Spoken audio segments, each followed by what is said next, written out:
тихонечко подняться вот сбоку, вот со стороны Леона, на 3-й этаж. Там вам любой продавец покажет, как попасть в эту столовую.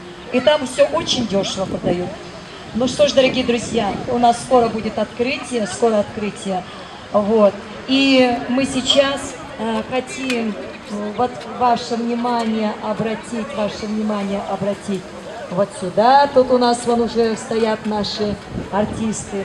А самое главное, внимание на наших пчеловодов. Ну и, конечно, вот здесь у нас прекрасная выставка. Вот она прямо на парапете.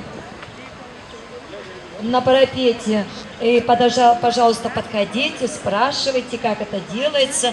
Вам даже расскажут технологию вязания того или иного коврика. Ну что ж, дорогие друзья, наша ярмарка продолжает свою работу. Мы сегодня работаем 2-й день. Работать мы будем 5 дней по воскресенье. И поэтому спешите, прямо спешите. Меда нынче, к сожалению, мало, к сожалению. Погода нас немножко подкачала. Вот, и поэтому не удивляйтесь, если вам цена покажется чуточку высоковатой. Мы вам берем конкретный пример. Вы пришли в магазин, лежит масло сливочное натуральное и спред.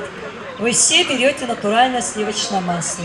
Понятно, что оно дорого, в 2-3 раза, но мы предпочитаем натуральный продукт. Поэтому натуральный продукт вы сегодня получите здесь, на нашей площади. Ну что ж, друзья, мы вас поздравляем с праздником, с наступающим